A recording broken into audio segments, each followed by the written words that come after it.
certainly Tom's, a iconic figure in this organization, and nobody respects Tom more than I do. But I respect all the other players and all the other coaches in this organization too. And so, I think that everybody that is part of it is an important part of it, and I want to, give the proper attention and communication and detail and thought into my input into those decisions. But any decisions made is, it's not an individual decision. There are other people involved, and so there has to be some type of communication, understanding, agreement, whatever you want to call it. And that's not a one-way street. I hope you can understand that. Just one person just can't decide what everybody else is going to do. When players aren't under contract, and we have a lot of players that aren't under contract.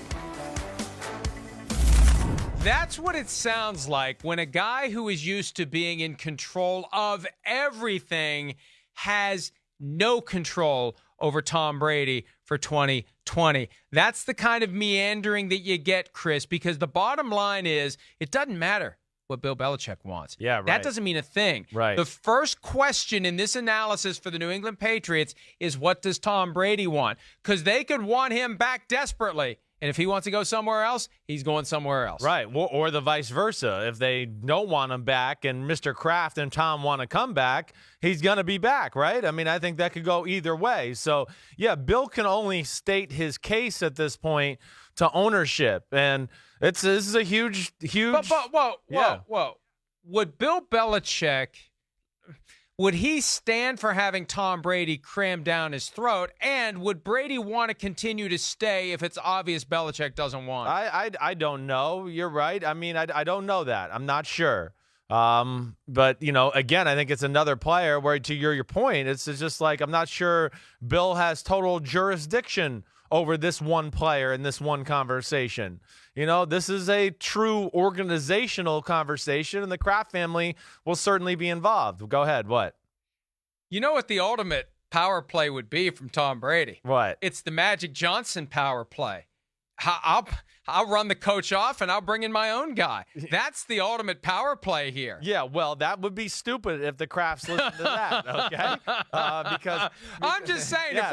if we're talking about Shakespearean drama type stuff, right, like high level, cloak and dagger, who's really in control, right? That would be the ultimate move. If he truly is the unofficial son of Robert Kraft, he could pull it off if he wanted to. Well, he could probably certainly put some pressure on that situation. There's no doubt.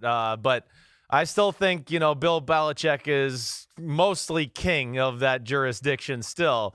But hey, this is the big question with the New England Patriots. Obviously, hey, listen, we know they need more weapons, and they could use another big-time receiver, if not two of them. Get it. Yes, maybe they need some improvement to their offensive line. There were some guys there that really underperformed this year. They paid Shaq Mason. He played like crap. Marcus Cannon at right tackle had issues.